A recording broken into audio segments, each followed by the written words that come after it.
Hey there, folks. This is part 2 of 2 with actor and my former boss, Curtis Nelson. We get more into the specifics on this week, but if you haven't listened to last week, what are you doing? How have you not already? I know that all of you all are waiting by your phones and or whatever other device you use to just get a new episode of Service from Hell. So you probably have already listened to part 1, but if you haven't, go back because this episode won't make a ton of sense. And we get into some more of the specifics of working at the comedy club where he was my boss. So let's get on with the show.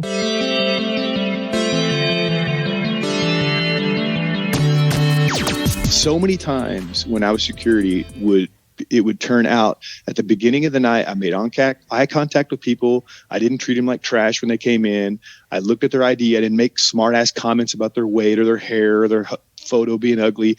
Hey, how you doing today? Welcome to so-and-so, and then let them go in. And so many times that helped me later whenever I had to remove those people. I just went up and I literally had this one guy yelling at the security, fuck you, fuck you, fuck you. You were nice to me, so I'm going to leave. That's awesome. I'm the fourth guy and they're like, hey, so, but it just, a little bit of kindness and attention usually goes a long way. Sure. Okay. So, the next question is how many customer service jobs have you had? And we listed 14. So you just listed all of them. So I counted 14. So of those customer service jobs, because obviously being an actor would be your favorite is your favorite, but what's your favorite of the jobs we've listed? Well, the Comedy Store security was the greatest security job I ever had, and the managing job I ever had. Those jobs are the best. I mean, it was also the most miserable sometimes, but working at the Comedy Store was incredible. I mean, you got to watch as an artist. It always blew my mind that I was sitting at a place that really, really coveted artistry. And wanted people to be able to succeed in their art, and they gave them the opportunity to. And that's something as an actor you really never had. The biggest thing as an actor is you kind of have never. Listen, being in an acting class is not practicing. It's like you sitting at home and playing your guitar, and then expecting that you're going to be able to go on stage one day and be like, "Bow," and you just be natural Led Zeppelin, and you're like, you're not. You have to, and actors in film. You don't have that opportunity. Mm-hmm. You either succeed or fail, or you just don't know anything about the job. Well, that's what they say, that phrase, get it on its feet. If you don't ever get it on its feet, then you actually don't know how well you would do. And I never thought about that. You're right, that performing live comedy is on its feet. You're getting immediate direct feedback. And that is... And so it was fantastic. I mean, I would literally, I'll admit this now, I would sometimes be in tears in the back of the room watching sometimes. I'm like, and not of laughter, in tears of like, man, this is so fucking cool. I mean, well, watching people's dreams come true never gets old. Like it just never gets old. Oh, when they succeed, it's just unbelievable. Like, when Jesus Trejo's special came out, you're just like, oh, I'm just Bless him. I can't believe it. And you go watch him live and you're just like, this is so cool. But you get to see these people grow right in front of you. And it was the most rewarding job for that one reason alone. I mean, I would, do it again in a heartbeat. Now, you said that was the most rewarding or the best security job was at the Comedy Store. Why was that different? No, I mean, it was the best managing job I ever had, or a best job I ever had. Forget about security. It was just the best job. Well, why was security at the Comedy Store different than security at the Warner Brothers lot or Saddle Ranch? Well, the Saddle Ranch, I mean, there were fights that were on the Sunset Strip. And I don't mean on the sidewalk of the Sunset Strip. They're in the middle, right across from what's the famous hotel right across from not the Andaz. I can't think of the name of it. It's right now a Best Western, but it's Oh no, the Standard. The Standard is what the Standard. Thank you. So right out in front of this, I mean, literally on the yellow in the street, 2 yellow strips down the middle of the street. There's people brawls, and I'm like, I'm not going on the strip. Hell no, that's not true. I mean, it was crazy. We saw crazy things there, and House of Blues, same thing. I mean, at the House of Blues, we're pulling 4 or 5 people out a night at a concert, and it's nuts, and they're throwing at you, whereas at the Comedy Store, because of its environment, you're allowed, and crazy shit happened at the Comedy Store, but you're allowed to kind of have a voice and talk to those people, whereas the other ones there was just almost no talking, and it's just crazy. you had a lot of meatheads that worked with you at those places too, and they would put you in positions I didn't want to be in, and I'm like, that I wouldn't put myself in.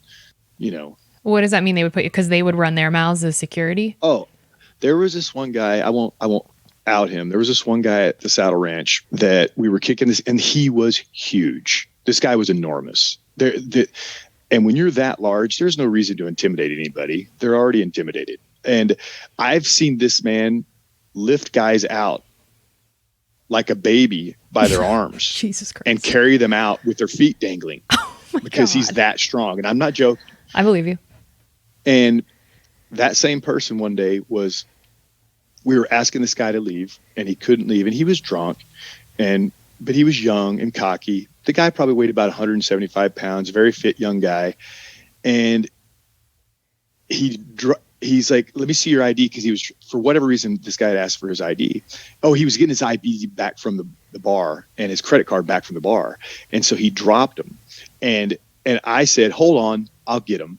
And as I'm going down to go get the IDs off the ground and pick them up, I hear this giant man telling this other man, do something, you motherfucker. I will fucking ruin you. And the guy wasn't being combative. He wasn't being combative at all. He wasn't talking back. He wasn't being a dick, but he was drunk off his ass, and he had said drunk things. But I just remember bringing the IDs back up, and I handed them to the guy, and I said, I'll be outside when you need me. And I just walked back outside because he's just egging this guy on. And I'm like, I don't need to be in this situation. It's just, this is ridiculous. So, and I felt it was very unfair too, because I don't like intimidation at all. And it just rubbed me the wrong way. So that's what I'm talking about with situations I would have never put myself in.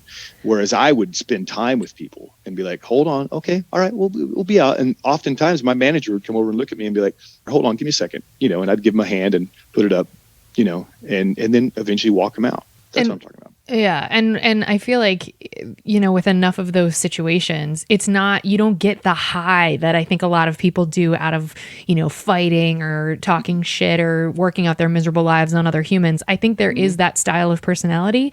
And I think that high, I don't understand when that's like, for some people, it never stops being amazing for them. Like they love the fight. They love the push. They love the whatever. I don't get my jollies that way, so it doesn't make sense to me when people do. And the best security guards are the ones who also don't get their jollies that way. They're the ones who are just like, no, I don't need this. I don't need to make a scene here because you're acting an ass. Like, I just need you to leave. That's it. Because the person that's being combative wants the fight. They're being combative. Like, they're asking for it. And if you're like, no, I know you wish I would, but I won't. So just, there's the exit. It sort of de-escalates everything. Whereas if everybody's hot, anyway. Did you ever lose your cool as security? Oh, absolutely. There was definitely times where, it just goes past the point of reason, and then you're like, and that was probably the worst trait I have as a human being, really, in all facets of my life, is that if I give you a lot of room to be able to correct and then you don't, well then, oh, you want me to act this way, and then I'll act that way. But I go 100% full force all the way and embarrass myself sometimes because it's like, you want to be unreasonable? Well, I'll show you unreasonable. And, that's unreasonable. As they say in the South, I'll give you something to cry about. Yeah. So, and that's probably the one thing. So I've certainly lost my fucking temper for sure. And then do you like excuse yourself from the situation, or do you just throw the person out and then like? That's the great thing about having multiple security at one job. Sometimes you can do that. You're like, you know what, you take this one and, let this guy do this. And then, but then, other times you can't. So, I've had women windmill punch me right in the face. Ooh. Just like, you'd see a little kid like Ralphie in Christmas Story, and you can't do anything. That's assault. You just got to take it on the chin and the nose and the chest and the face and everything else and just leave. And you're like, okay, you take this one, or you just got to find a way to get them out. Yeah. So. It's such and boy, everybody's got that right to that edge. Like they really know how to push you at the Comedy Store and elsewhere, just right to your limit. So why, because I would imagine managing the Comedy Store with the amount of personalities and all the servers and like, I can imagine that. You're saying that was your favorite. When people were coming at you and like bitching all the time, I mean, how did you take that in stride? Because I just couldn't have done it. Listen, I failed at that sometimes too. But there was one time in particular, we're in the main lobby. They're like, you got to come talk to this girl that she's so mad. And she was angry at the show. She wasn't angry at her service or anything like that. She was just mad. They said this and they said this, and you should refund all my money. And you should do that. And her bill was like $240. And it's like, so I'm like, I'm not refunding your money. This is ridiculous. I'm a liberal. And I had to listen to this guy talk about this. And he was explaining all the shit that she had to endure in her ears. And I'm like, man, this is a comedy club, free speech. I'm a liberal. And she would just say liberal. I ended up talking to this woman for like 45 minutes, but she paid her fucking bill. I'll bet so, Curtis. Okay. Who won that round, lady? Nobody did. But literally it was one of those things where her boyfriend was like, she was like, just emasculating her boyfriend right in front of me. He's like, don't you talk, you do this, you're not going to stand up for me, blah blah blah. She's yelling at this poor guy, and he looked exactly like, I guess if you wanted to be crass and say what a righteous liberal girl would date. Sure. She's a hero. And he took it all in. Bless his heart. She berated him up and down.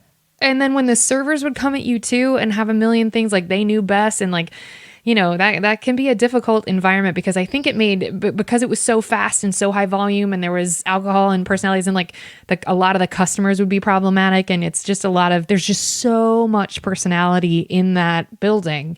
How would you right size things when people would want to come at you? I failed at that sometimes, a lot of times too. But what I would try to do is like, I like personal experiences more than I do public experiences when it comes to managing people.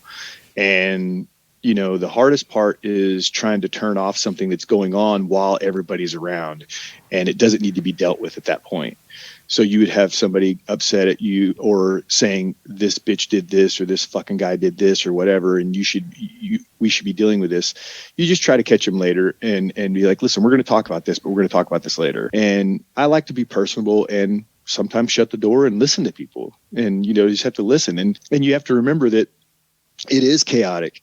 And they are mad, and they are behind the eight ball, and that other person did fuck them over, and that other person, isn't doing the right thing. And then you have to try to open your mind and not be biased to who that person might be in front of you that you might not like yourself, and go, all right, well, let's wait. And then also, like I said, just listen and pay attention. And you'd see that most of the time when you gave people time to breathe, they would come back with a better sense of themselves and let everything pass. But like I said, I failed there sometimes too, because sometimes you're in a bad mood, Sure. You have to remember that, it's like people all the time, talk about anger and frustration in the normal world or driving around and in their car and they're yelling and screaming, but that's because they have the solitude of their car to be able to throw and blow up in. And you want to be able to give people the opportunity to look themselves, I guess is what I'm trying to say. And usually they would self-correct before you ended up having to have that final conversation later where you're like, okay, now let's talk, Kate. What's the deal? How can I help you? What can we do? Well, you do a really good job of like holding space for, when, I've been at the end of my rope more than once at that job and have tried to quit and have, told you so, Curtis, like, I am done. There's no talking me out of it. You'd be like, okay, well, just finish this shift. We'll talk about it. And then at the end of the shift, I'm like dripping in shame. Like, I cried in front of my boss. This is so frustrating. And I'm like, no, I don't quit. Please don't fire me. You're like, I know you weren't quitting. You were just upset.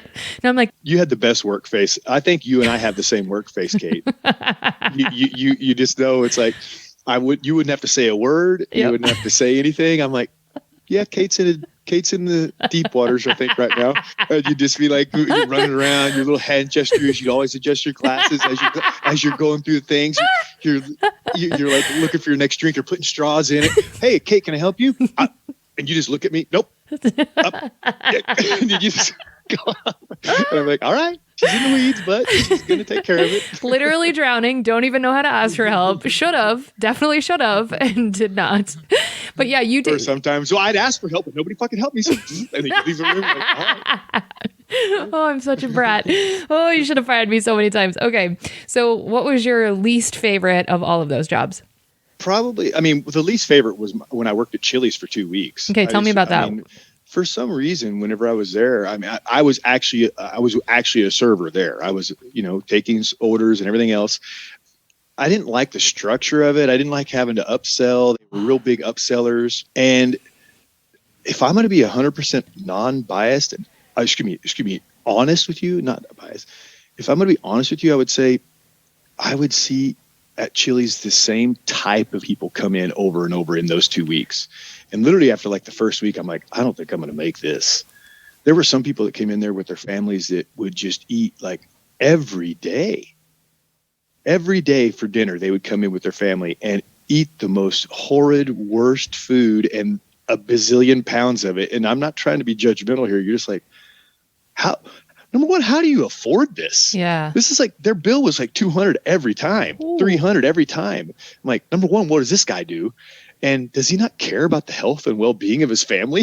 Yeah. Yeah. And they would just devour this food like, jackals. And I'm just like, oh, but it was just, and people were just so rude there and they tipped terribly. Yep. Terribly. Yep. And I'm like, and this restaurant specifically was the only reason I got the job as a server is because I wanted to work into the bar. I felt like if I could get into this, because they had a really good bar and I would be able to work my way up there, but I couldn't make it. I was just like, I just can't do this, because you had to upsell and stuff like that. And then the things that people would say to you as a server just drove me up the fucking wall. Like, what's an example? And the entitlement of people just expecting you to wipe their goddamn ass for them. Yeah. Just me want to kick their teeth in. I was just, these people are horrible. Like, I didn't need to help them. And I certainly never want to be the guy that, think I need to take it out some, frontier justice by spitting in their tea or something like that. I mean, like, Jesus. It's like, I don't even want to think about that. I'm going to use that phrase on everything. A little time for a little frontier justice. Yeah. Okay, so 2 weeks, and then you were just like, I'm out. Like, here's my fuck this apron. place. Okay, so that was your least favorite. Yeah. Okay, what's the weirdest thing you've been asked to do whilst on the clock? Weirdest thing. I don't know.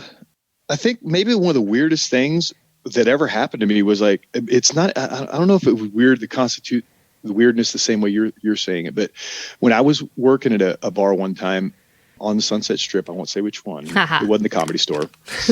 We can do the math. This guy from Iraq could barely speak any English, and he was in the parking lot and he was drunk, and I was helping him. And I was like, sir, you okay? And whatever. And he would look like he was lost. And he's like, here, come here, help me. Come here, follow me follow me. And I followed him to the Sunset Strip right on the edge and on the sidewalk. And he just wanted to talk. That's all he wanted to do was talk. But he couldn't speak any English. But he was in the drunk place of openness, of where he wanted to share, I think, his own anxieties and his own beliefs and his own consciousness with me, because he worked for the best I could get out of his broken English was that he worked for the oil industry, and he was over here talking with oil companies here that are doing business with them there, and that he was disgusted with himself, and that that life was a sellout, that he was in a bad place, but he had to do what he had to do. And he was obviously very wealthy. He had like a black card and all this other shit and stuff that he had dropped in the parking lot that I had picked up. And you could just see that struggling with his own dealings of the oil business. Wow. And he just wanted to talk about it, but he couldn't express himself. So I sat there for like 30 minutes talking to this guy, and he's like, and eventually all I could get out of him was he was like, oil, it controls everything. We're fucked. We can't get out of it. And I'm like, so are you saying like people are killing people and stuff? And he'd look at me, he'd smile, and he'd go, I can't talk these things, but we're fucked. And he just would go on. And I'm like, this is strange. But he was struggling with his own inner demons. Wow. And he just wanted to open up about it. And why he decided to open up with me is just crazy. But he was that's the best I could explain it, because I could barely understand what he was saying. Yeah, you hold space for that though. And I think that people know, I mean, I bet you've gotten into quite a few weird conversations with people just because you have like a calming sort of presence when you're in the zone. So I imagine he was like, oh, this energy registers with something I can connect to. That's pretty intense. What's an incident that ever made someone ask to speak to your manager? Not so whether it was related to something you directly did or didn't do, but was there something when someone was above you where the customer asked to talk to your higher ups? In security all the time, because, they didn't want to leave or whatever. I'm not leaving until, I get to talk to somebody who's in charge. You're not in charge. You're security and whatever, and screaming at you. And so, yeah, I mean, incidents, I mean, there's not one with security. It happened all the time. I mean, it's just, that liberal girl, for instance, was one of them. Sure. But I was the manager. You're like, you're talking and to she him. didn't want to, but she had talked to everybody else. I mean, so Karen will not be satisfied. Yeah. I mean, I can't think of any one incident where, I just remember the look on my manager's faces as they would walk up. It's usually like they would tell you everything that person had said to them after they turned around and came to you and was like, they're crazy. Yeah. I think as employees, we forget that, managers can also read the situation. So even if it seems as if they're siding with the customer just to de-escalate the situation, that the managers, like that you guys are paying attention and that you're like, no, I know that person's bonkers, but we just needed them to leave. So sorry, it looked like we were siding against you, but, and yeah, I've seen that. It took the Comedy Store job to make me realize that, where I was like, oh, right. This isn't some personal, you're a bad employee. It's like, what's the safest for everyone who's insane right now? Okay, she's being insane as the customer. What do we have to do to just get her to be less insane, or him, or whomever?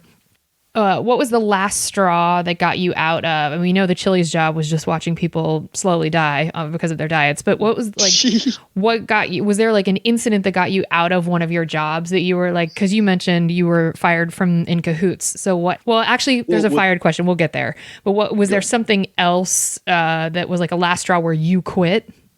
No, I never. I always. I mean, the Chili's was the only one that where I quit, where I'm just like, dude, I went to the manager. I'm like, I can't do this. It's like, this is not for me. It's not my gig. And that was the only one really that I just had a last straw, because if you notice through the past retellings of my jobs, I kind of always either had other jobs. And I didn't even mention that I used to, drive around LA and do drive-bys from a buddy that would do what is it called? Damn it. I don't know, but we need to get real specific on what drive-by means.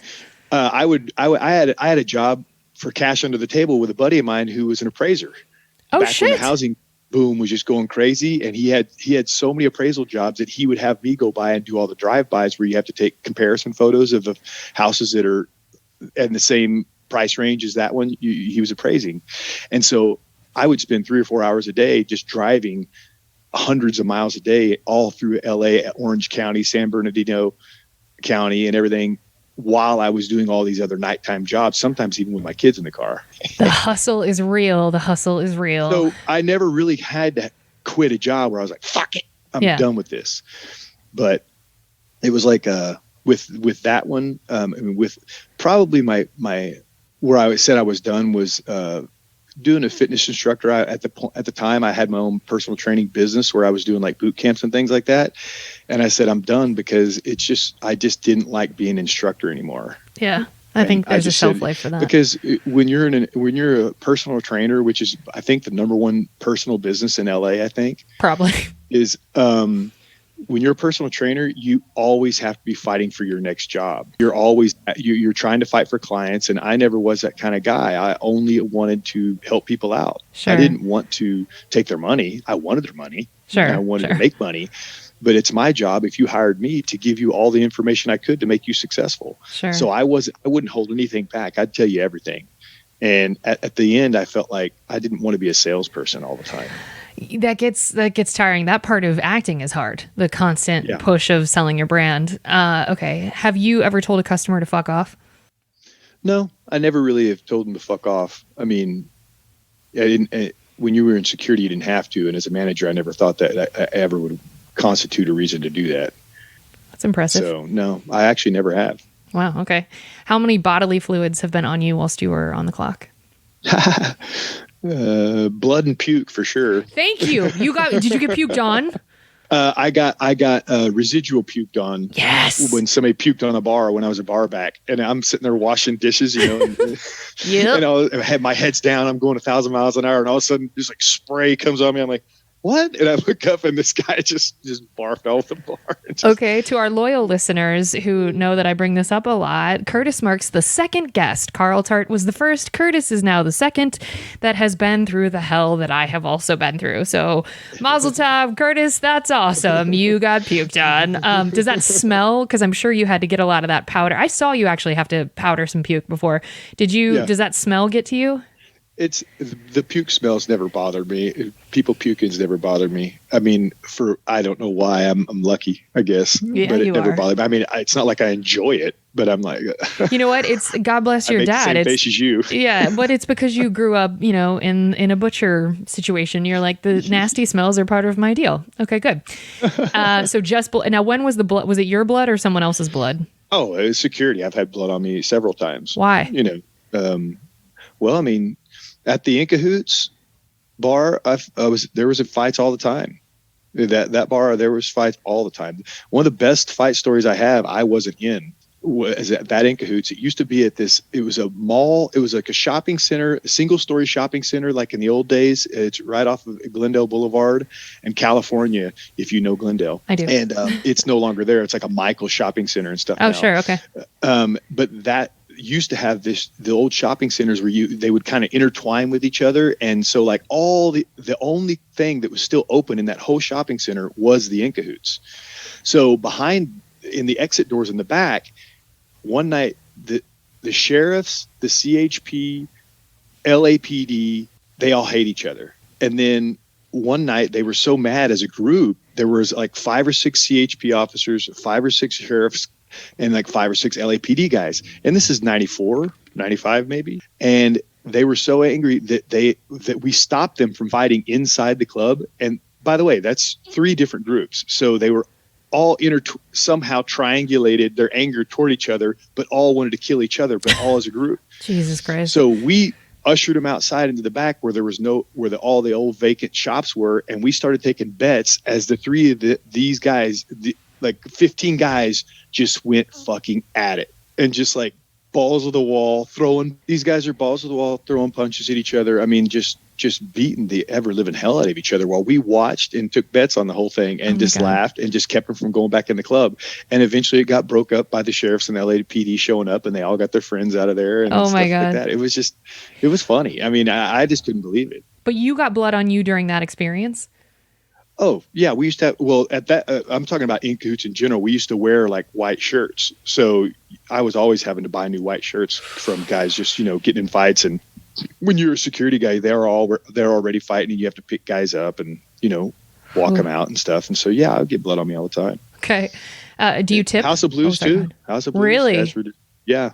Yeah, there was some big fights at the House of Blues. Well, it's like you can only serve people fishbowl margaritas for so long and act surprised that people are killing each other before you're like, we might have a part of this. Like, this might be our fault that people are murdering one another, for fuck's sake. Okay, do you tip? Absolutely. I always try to do at least 20%. Okay. And it's the easiest math to do. That's right. And then, I try to do more. It's actually, with the new POS systems, I like them because, they put a lot of those over tipping bars on there already whenever you can, use the digital POS systems now. Yeah. So, I mean, I like that because it makes it easier for you to tip. You like the handheld kind of like at the table thing? I do. I do. Whenever when they come by, because then I don't have to do the math and it's right there. But I don't always tip for like coffee and stuff. You don't? Okay. Not always. So I'm not 100%er. Do you ever, besides coffee, like if you got really bad service, would you not tip? It had to be really terrible, but when I was younger, I wouldn't. Okay. As I got older, I just tip. What's a bad service that would make you not tip now as an adult? They would just have to be just where they just didn't show up enough. And, you had to ask more than once. There's times where you like, literally, you're like, I have no silverware. Now, if you were at a place like the comedy club that we both worked at and you looked around and you saw like the volume or you were paying attention, like, would you pay attention? Like, oh shit, this server has 100 people to herself or himself. Oh yeah.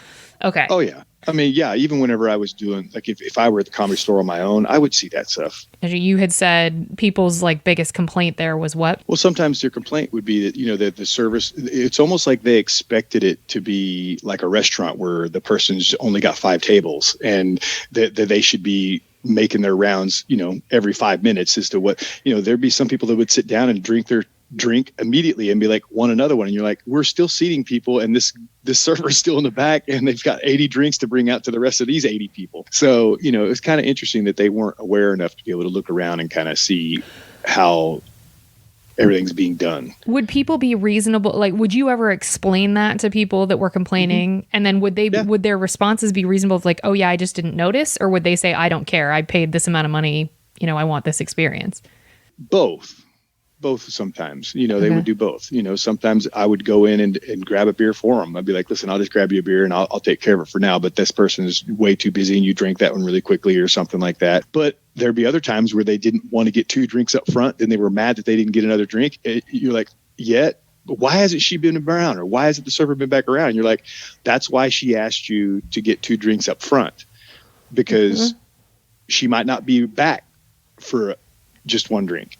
Is for a few. Well, and a lot of us came up with sort of a speech, especially when I'd be like by myself in the belly room and I would be like, look, I just want to make you aware, look all around, see all of these seats. I'm literally the only one up here. If you're a fast drinker, I'd get 2 drinks right now. And then sometimes people would be like, all right, cool. But other times people would think you were doing it to like upsell. So they'd like look at you side eyed and they'd be like, no, I'll just wait. And then those would be the exact same people who would be so pissed when you were then in the balcony getting all those people their first round and they're like they're doing the like hand up like what the hell in the middle of the show, and it's like, bro, you knew the rules though. I explicitly explained them to you. I took time out of my night to make sure you understood, especially when they were in the front row, because it was like, you're gonna have, I mean, they also don't realize the situation they're in. They're at live show. Hello. And you don't want servers walking around like, just boom, boom, boom, boom, boom, boom, boom. Like, we could have put 15 servers on and had only 10 people, but now the audience would look like a bunch of ants moving around. Yeah. Because you would just have them intertwined all the time. So, you were watching a live comedy show where, it was expected that everybody be paying attention to the show. Yeah. So. Okay. So we already know the answer to this, but you can tell the story. Were you ever fired from a customer service job? Yeah, I was fired from In Cahoots. What happened there? It was the manager was friends with another DJ that had moved to another club, which is the reason I got the job. I got the job as the DJ full time because he decided that he didn't want to work at that club. He wanted to work at another club. So when he lost his job at the other club, he had stayed good friends with our manager, and they made up some excuse or something like that Haley was in the booth with me and stuff. And which is so funny later, like about 2 months later, I'd go into the club every once in a while and he would have like 5 people in the DJ booth with him and he'd be doing shots and everything else. I'm like, wait a minute. So my girlfriend that was in this giant booth with me sitting over there, not drinking, just kind of hanging out, wasn't distracting me at all, was somehow distracting. I don't understand that. So, and then they also blamed it on like because I was ahead of sound and lighting for them too. Oh, wow. So I was ahead of all the lighting that went on the stage and whenever bands would come into town, I'd have to meet them there. Tim McGraw played there, by the way. I met him and talked to him and had whiskey with Tim McGraw before he was Tim McGraw. I remember you telling that story, and I actually really like that story. Can you jump in and tell it, or can you tell it when you're done with the firing story? Yes. Okay, thank you. But so I had to do all these things, and they had hired a new manager that wasn't very good and didn't know how to talk to people. And she was afraid to come and approach me about anything. And I go, can you name an example of something I did to you to make you scared of me? And she was like, no, I just can't approach you. And I'm like, sounds like a personal problem. Me. Yeah. Yeah. That's on her. Okay. Yeah. Right. So anyway, that was a tough one, but because of that, I had my DJ business for a while. So I look at it as a positive. Yeah. Overall, who's the worst customer? Or like, if you can't think of one of the worst customers, give me an archetype example of like, what would be the worst customer to interact with?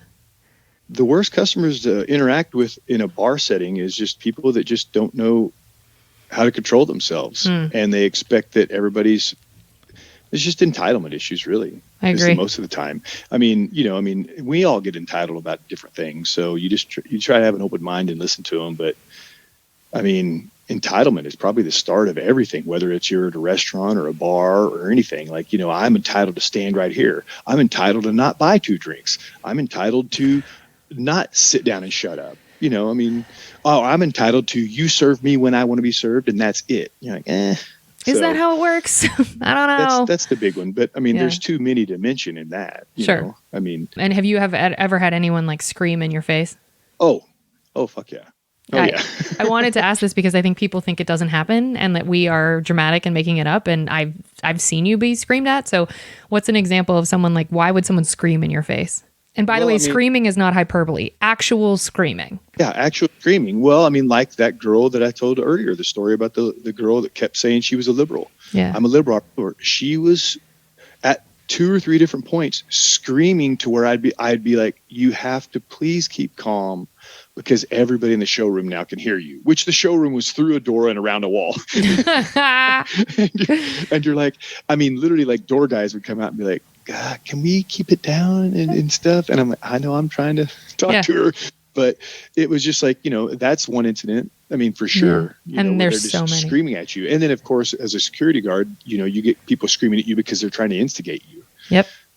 Just scream in your face and you're right. They scream. Yeah. And as a server, I've experienced that more than once because it's almost like they're trying to push it so that if you respond, they get the bill comped or, they get to create some scene or have some modicum of power. Yeah. And it's usually it's a financial issue that escalates. Like those girls. Oh, those are the best when people just don't want to pay for their checks. 100%. So they're being obviously indignant just because this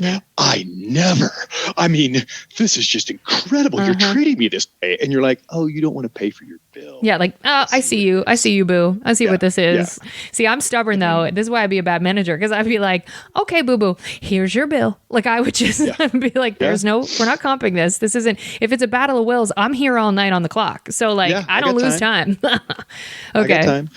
There's only a couple of times I ever took anybody's bill off. There was only a couple of times I ever did that. What's an example of why you would? Well, I mean, you truly did have a server that was doing bad things, or was being very indignant themselves, or actually told them to fuck off or something like that. Because it's like, you're like, all right, I see what you're doing. Did you see that? But here's what I did on both occasions that I could think of. I told them, I'm like, listen, I'll comp your bill, but you have to tip the server. That's interesting. Okay. And so what? I don't want to tip her. I don't care. You don't want to pay for your bill, but your bill's $200. Your bill's $150. If you tip at least $20, I'll take the bill off. That's impressive because that maintains a good relationship for you with your staff. And also you made the customer somewhat happy by getting rid of a $200 bill. I mean, they can't really, yeah. Have you ever fired anyone on the spot? No. Would you ever? No. Why? Not today. Not these days. Well, you got too liability, I think. Okay. I mean, if I just said, you know what, Kate, you're done. You just get out of here. And, it's easiest to fire somebody, like on, you also nowadays have to usually have your, legal team draw up all the final exit papers and that kind of stuff. So you just all right, cool. And then talk with your team and now, this person. Would you be covered? Because I don't really know the intricacies of this because I've not managed. Would you be covered if, say I was like putting my hands on a customer at a table? I mean, it was so apparent that I was wrong. If I fired you? Yeah, like couldn't. Okay, because I was going to say there has to be. Okay, all right, cool. All right, well, do you want to talk any more about firing or anything, or should we move on to dessert? It's up to you. No, we're good. Okay. Dessert. Okay. Now on to the good stuff, folks. We hope you save room for dessert.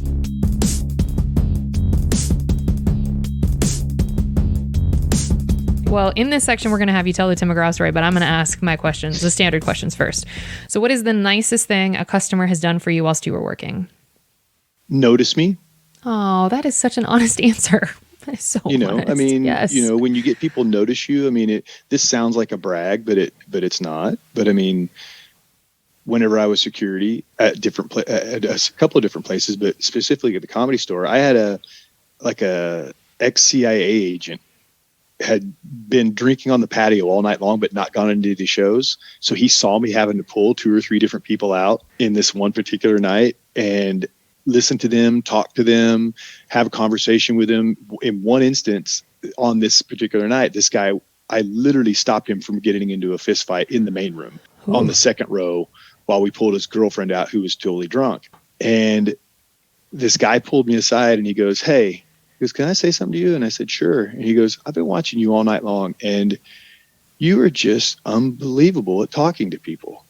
You are so good at that. And I can't believe that you talked that guy down and you got him to," the guy came back and apologized to me and he shook my hand where literally we were squared up, his fists were up and he wanted to fight me. And he's like, "That you're really good at your job." And so that's what I mean by noticing you. And, I don't think about those things because to me, it was just another night, and you just try to move on through and, try to let things go behind you. So, yeah, I mean, I would say the same thing as whenever I'd see people notice the servers or anything in any of my jobs. And I'm a wallflower by nature. I mean, and that's probably why I feel like I'm good at security is because I just like watching people and guiltily sometimes I just like, look at this crazy son of a bitch.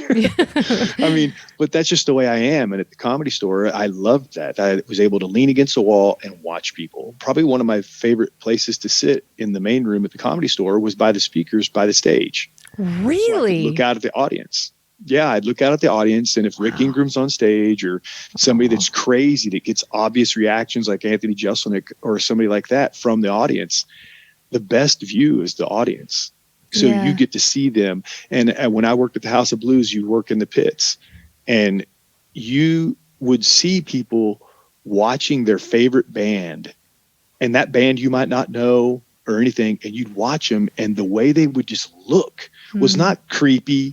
You could just see how much this meant to them. And I mean, when I say I'm at the House of Blues too, I'm 6 inches away from their face sometimes, but they're looking over my head to be able to see the concert. And you're just like, look at this chick is just enthralled, or this guy is just blown away by what he's witnessing right now. And he's so in the moment. That was awesome. Yeah, and it goes sort of in line with seeing people's dreams come true, just unadulterated joy that you're like, oh, the little kid inside of that person is literally living their best life right now. And it's such that never gets old. I would totally agree with that.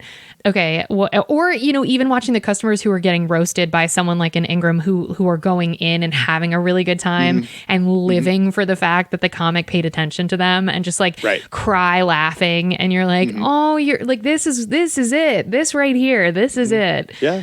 And that's the great thing about being at the Comedy Store. It was just, you never knew what was going to happen any night on that note. Because you never knew what you were going to see, but you would also never get to see. You would also know that this is not going to be repeated ever. Yeah.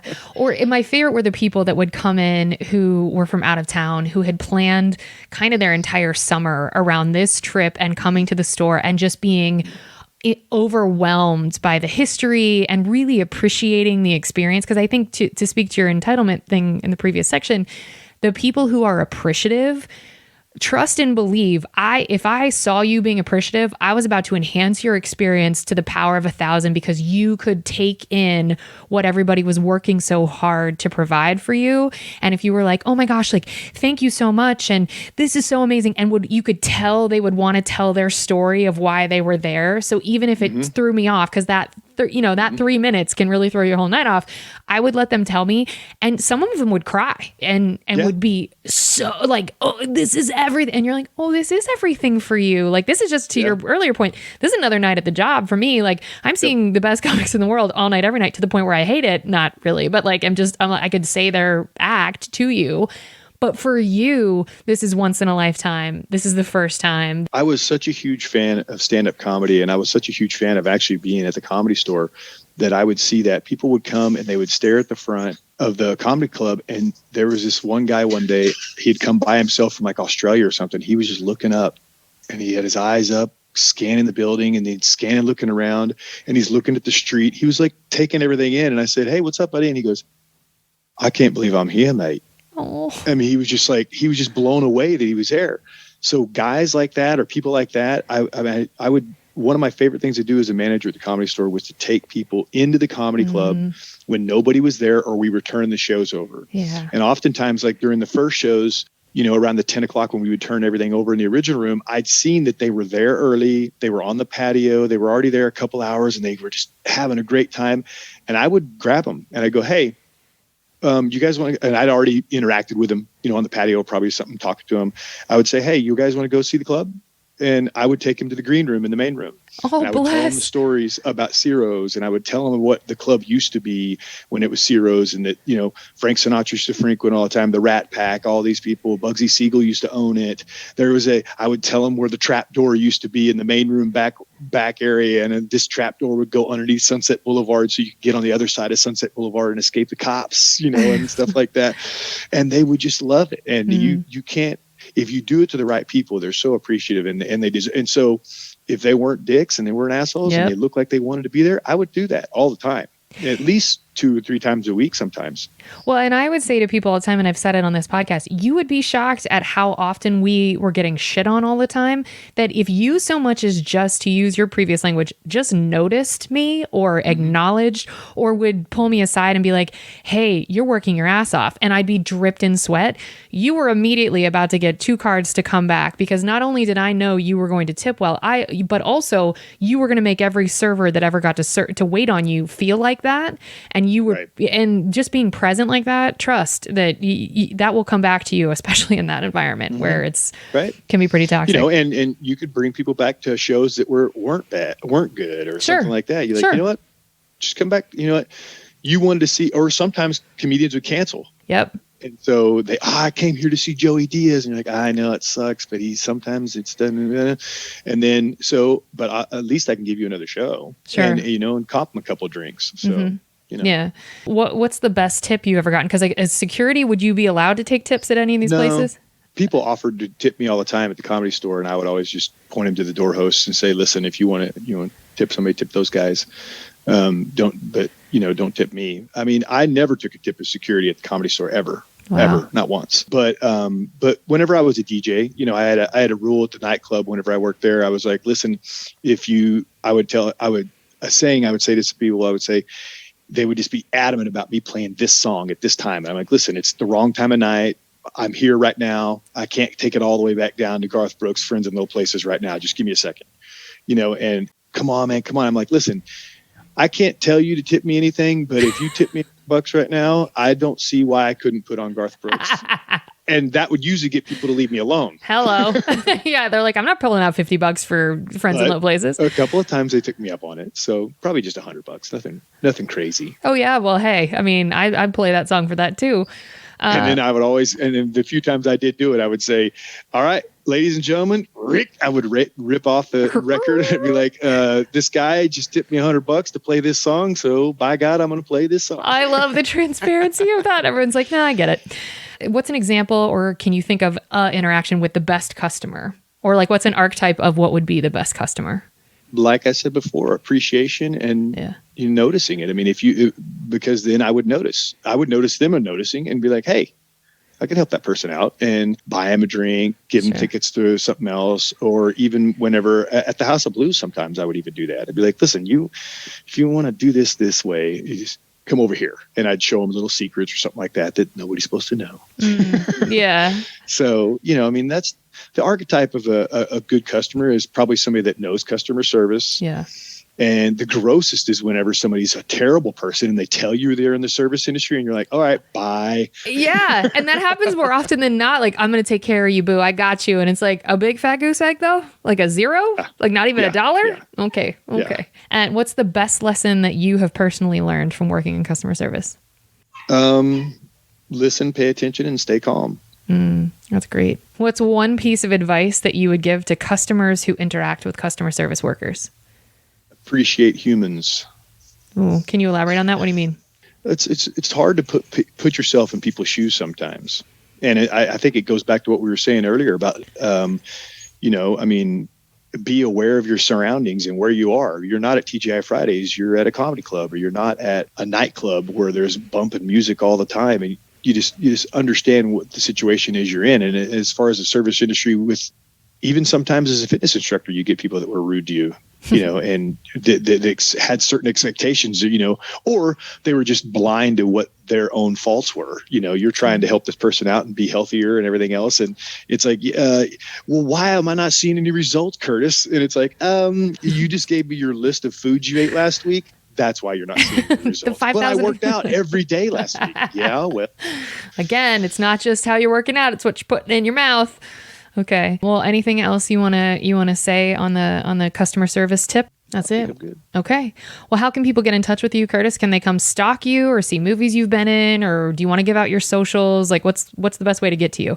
Oh, you could follow me at Curtis E. Nelson on Instagram. Can you spell that for folks? But other than that, I don't have a whole lot of Curtis, Curtis Nelson. Other than that, you're not really on the social. Just my name. The socials. Okay. I'm on the social, but not in that vein. I'm on it just to participate and not promote myself. And I don't have really much to promote these days. Okay. So after people hear this, though, the Comedy Store is not where they're going to see you in the future. Is that right? That's right. Okay. Moving on. All right. Well, folks, we're going to drop your checks now. Thank you so much for listening. If you want to help us out here at Service from Hell, we'd love to have you subscribe, rate, and or review the show wherever you listen. It will help us reach more people that need to be schooled on the art of being kind. It will be catharsis for those of us still working in the industry. Also, if you want to support the growth of this podcast, amazing. Visit our Patreon at patreon.com/The Kate Gaffney. That's patreon.com/TheKateGaffney. And if you want to get in touch with us here directly at Service from Hell, send us your receipts to servicefromhellpodcast@gmail.com. We'd love to hear from you. Remember, if you can't afford to tip, you can't afford to go out. So don't be garbage and be good to people. It's easier that way. Thanks, Curtis. This was so much of your time. I really appreciate it. I'm glad you're not my boss now and I can ask the probing questions. I hope it was fine. It was a great. Good guest. You were a great guest. That's going to be it for us, folks. Good night.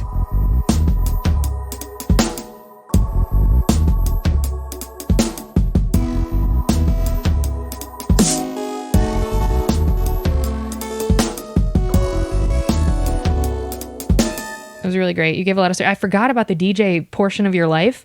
And I was like, oh yeah, I bet. Got some stories. I wanted to ask about I didn't ask the Tim McGraw story. Wait. Do you have 2 seconds? Can we go back for just a second? I'll insert it. Okay, hold on. Yeah. And finally, Curtis, I want people to hear, what is the Tim McGraw story where you knew him before he was Tim McGraw?